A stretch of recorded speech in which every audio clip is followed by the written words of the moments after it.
Mike McCool here in the Royal Examiner studio. And once again, we have Walt Mabe in the studio with us. This is election time, and we're trying to get as many candidates as we can to come in several times to kind of so the public can meet you and know a little more about you. And we've talked in the past, but like I say, one of the first things I always ask people every time is, why are you running and why should we vote for you? Well, I think that you should, I think that you vote for me because, one, I've stood up and I want to help the community. Right. And helping the community is one of the best ways that leads our county and our town down a path toward its future. And coming from a career of working directly with people, small, large, individuals, groups, I understand that. Coming off of the Board of Supervisors, I've got the experience of the community. So I've got things that are relative and relationable with the community. Right. So I think you should vote for me. Right. Well, because the town is in the county. That is correct. And it's one of the same, and really, and so problems that the county has had this last 4 years that you've been exposed to, the town is right there in lockstep, I think, for a lot of issues that affect the development, economic development, tourism, just keeping the lights on, you know. I believe that both the town and the county have some problems that are quite similar, but I don't necessarily agree that they're in lockstep. Right. There is... Well, no, they're the lockstep like this. Yeah, the lockstep is a confrontational lockstep. Yeah. Both of us understand, or both communities and groups understand what the problems are, but they're not making the solutions usable. We know that if we have a problem, we have to fix it. The knee-jerk reaction to fix it today doesn't fix it tomorrow. Right. Our comprehensive plans are great plans, and I know that both the town and the county are working toward them to get them really resolved, and the town has already done a comprehensive plan. I think it's a great plan. Yeah. But what I don't understand is we know what the town should be looking like 10 years from now or 15 years from now, but we don't have that short-range plan that says we're going to do this. Right. I think the town council is part of that, and the direction comes from them. They're the visionaries. What the average working person in the community and in the town, we have to have people in place to do that type of work. And town council could help with that. Yeah. We're not the minions. We're the vision. Right. We're at step 3, and maybe we need to get back to step 1. That's correct. Yeah. Step 1 comes from the administration. Let's have the best administration that we can possibly have. And the town is doing that. But we need to get people that are smart, that can look at the community as a whole and say, this is where we're going to do this. This is where we're going to do that. And have the overall vision to be able to get us there. And that requires great people to do great work. Right. It's a beautiful community. We've got so much going on. And it's excellent that we're a tourist community. We're a canoe community. Yeah. We need better restaurants. We need more things that will draw people in and not just bring them in to go look at the leaves and leave. I would like them to be able to come into the town, to look at the town and say, I want to eat here. I want to spend the night here. And that would require hotels, Right. More hotels. Right. That would require education. That would require a little more housing. We need so many things. We need water. We can't develop without water. That seems like, that's right. Water's going to control whatever growth we have. And water's not something you turn the spigot on tomorrow. That's a long-term process. That's correct. And if we're running out of water, or we have water conservancy going on, we need to fix that, not only for today, which we do fix today, but we need to fix it for tomorrow when we've got growth. Growth is coming whether we want it or not. Exactly, whether we want it or not. And I would rather the growth be controlled by us than the growth we control the growth, not the growth controlling us. Right. That becomes a knee-jerk reaction. Let's not do that. And being part of the town council can help us do that. I don't know. I am not the end all, and I don't believe any one of the council people are the end all. I believe that they're people that are standing up for the community and looking at it and saying, this is what we want. We're not going to please everybody. Excuse me. And, things that we're fighting over, we shouldn't be fighting over. They're common sense. Let's work common sense. Right. I'm not a politician. I'm just a guy, hopefully, that's known to have a level head about this and help. Right. 2 ears, 1 mouth. That's Walt, right? Yeah, I talk more today than I have in forever. But I believe in the town. Right. And I believe in the community, and I believe we could be better than what we are. Right. We've got issues. Yeah, yeah.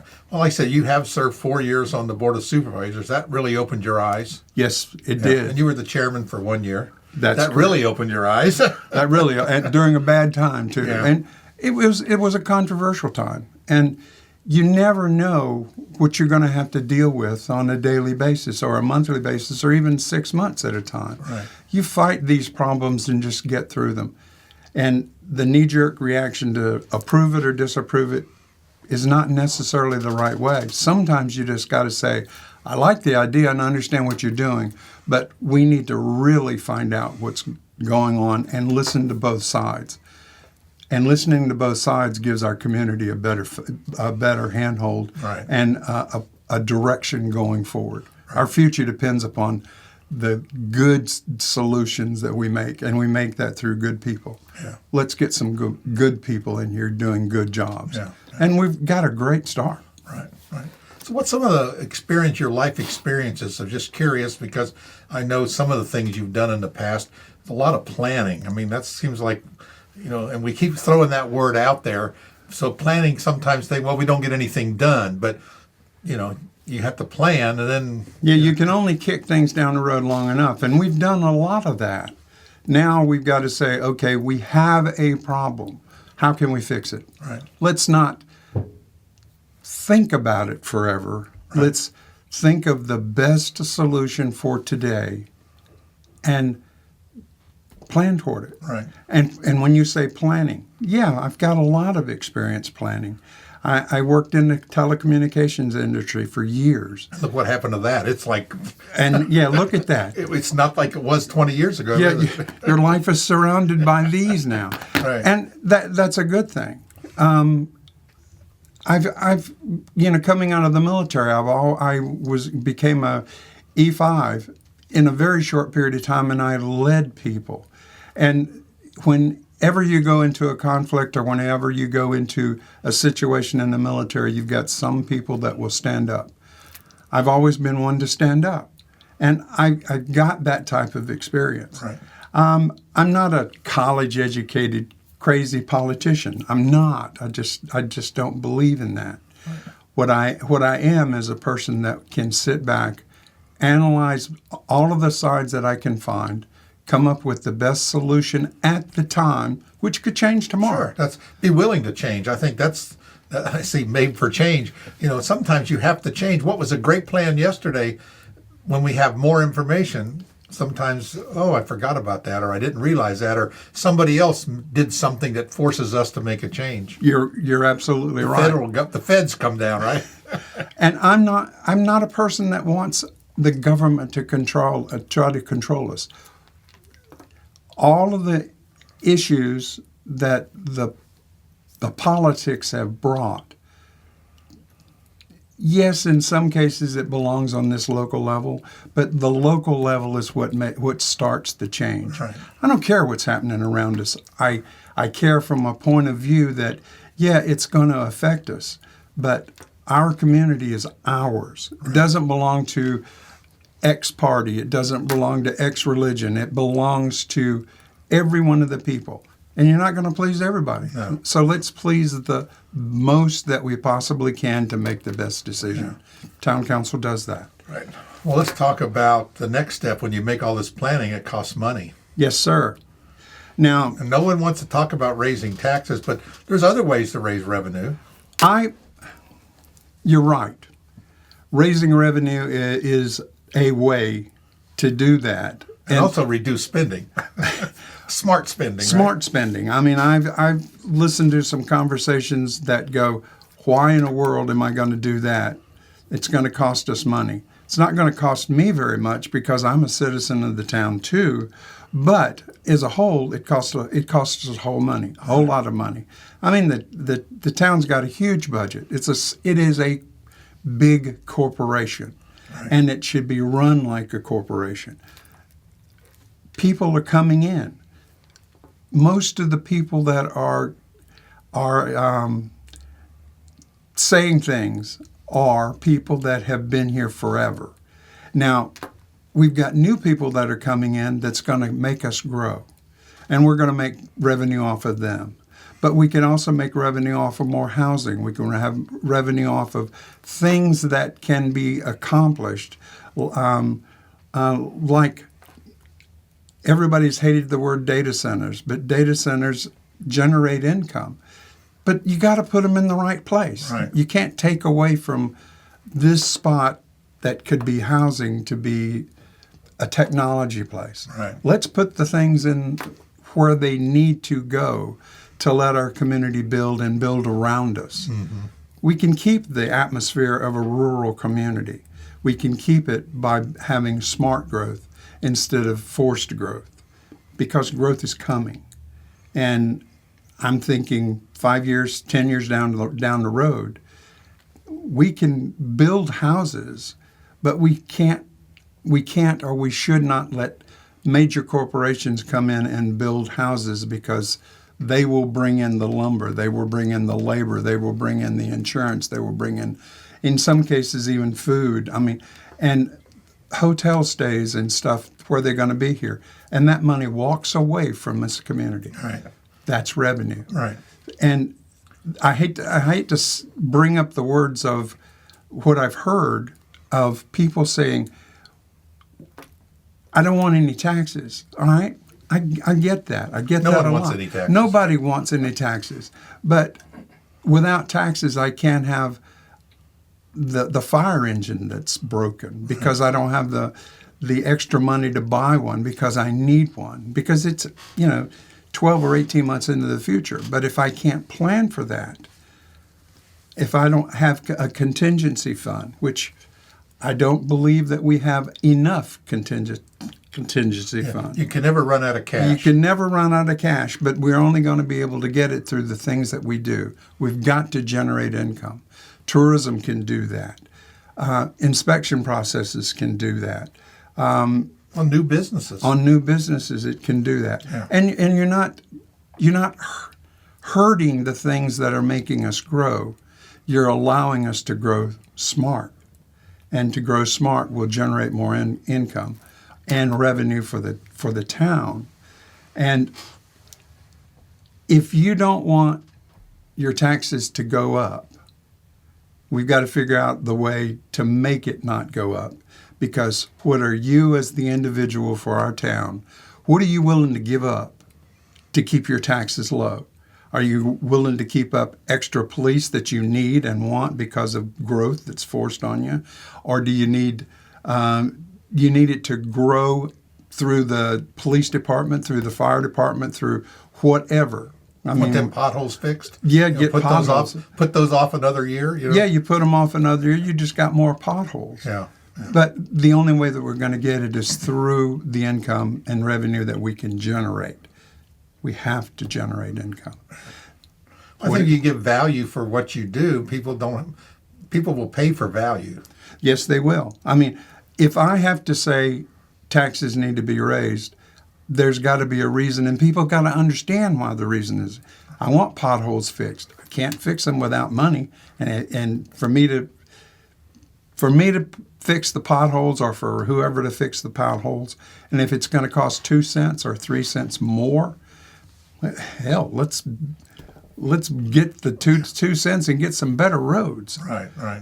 And not that they're tremendously bad, but That's just an example. it's an example, and I understand that. But police department, they may need an additional 2 people, or they may need an additional 3 cars. Right. If we don't have the revenue to do it, we have to kick that can down the road. Yeah. Let's figure out how we can make it happen now and into the future. Right. Town council can I think do they that. call that reserves, don't they? We need to have reserves. I call it a contingency fund. Yeah. You got to do that. And I always tell people, because we went through that a couple years ago with a change of administration, and they wanted to get rid of a lot of these reserves. We have too much reserves. And the question is, like the town, they need a power transformer for its substation. That's $500,000, and they don't take credit. Yeah. That's correct. That's correct. So yeah, you have to have reserves to run governments. So what you're saying is, when somebody comes to and says, "I'm from the government and I'm here to help you," you want that to be a true statement.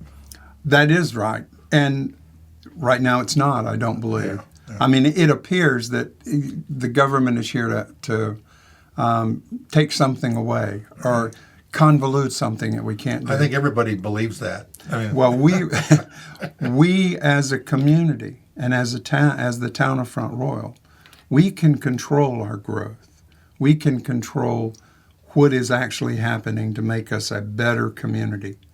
And to do that requires good people sitting on the town council, working with the administration hand in hand, lockstep everywhere down the road, because the people that are working with the town council, they're supposed to understand what they need, because the vision has come from good people. Right. And it is not or should not be political or religious or anything. It should be what is the best for the community. Yeah. What's best for you is not necessarily best for me. And as far as the politicians go that are trying for these viable positions, I don't care who they are. I care what they stand for and where they're trying to allow us to grow. Right. Political parties, I'm not part of it. I am an independent. Right. And I don't think any way other than what's the best for the community. Yeah. Well, that sounds like a plan. For me, it's a plan because I want to think about it. And whether I get elected or not, which I will, I intend to help the community as a citizen and as a town council member. Right. Well, Walt, I tell you, you have an email address and you have a website, I believe. So we're going to direct everyone there, shoot you a message, because I know you answer everything that comes your way. Because I try my best. try your best. It gets My phone drives me crazy, I know. But we'll put that information for your email, your website. They can find out more about you. And if you have a question or a concern, shoot Walt an email here, and I'm sure he'll get right back to you. yeah, it's really easy. I mean, it's walt.mabe at email. Or Gmail. Yeah. Walt Mabe at Gmail. Yeah, because I know you were very, when you were on the Board of Supervisors, you were adamant of getting people to present to the board, to show up and make their voices heard, and you sat there for many hours listening to public comments. Listening? That's something that changed. Before it was a few minutes and it was over, and that particular board allowed, and I know you were instrumental in doing that, of getting more input from the community. Well, that's where it has to come from, because it's not just talking to individuals, it's listening where it's being advertised and it's being publicized and you're on the TV and you can actually be a part of the, I call it change. Right. And it's not really change, it's just doing the job that needs to be done. All right. We're making it better and we're looking out for now and for our future. Right. And we got to do planning to get us in between now and the future. Well, let's get back in a couple of weeks, because we've got about 6 weeks left of the election. Of course, early voting's going on. Hopefully you get some responses and we can talk about those. How about that? I hope so. I mean, I can take individual things because that's what the intent is. The water problem. Let's talk about the water problem. I'd be happy to do it with you for 5 minutes. Yeah. I mean, it's not hard. It's costful. Yes. And people don't want They that. don't want the cost. But if for the example of the water is a good one, because if we need to grow in any way, shape, or form, Gotta have water. you got to have water, And- you got to have a sewer system, and you Yeah. got to have roads, and you got to have education, And and you electric, got- that's right. and Oh, the it's a- list goes on and on and on. Yeah. Each one of those things is a leg to a table, and if one of them is out of balance, Yeah, you can't the just have table one wobbles. thing. You're right. You're right. You gotta. So as a council person, you got to have, you're thinking about so many things all of the time Right. that we got to think better. Yeah. What do they call those charts? A Gantt chart or something. Gantt chart. Yes, and you gotta. Next thing you know is it just goes everywhere. And that becomes a plan, and you just go day by day by Yeah. day. How much can you solve today? Yeah, One of my sayings is, have you done good today? that's right. Yeah, that's what they always said about management. When they bring you a project, you don't even have to look at it. Well, you do, and that your response is that the best you can do? Right. And some people take that as positive, and someone take it as negative. But normally it comes back a little better. It does. So Let's the question make will be: things- Is this the best you can do? Maybe that's what we need to look at. Is that Yeah, the let's best make things better. Yeah, yeah. Again, I appreciate it. We'll get back together in a couple of weeks, and I'm sure we'll have more to talk about. All right? I'll give you time to think about it. All right. All right. Absolutely. Thanks, Walt. Thank you. Appreciate it.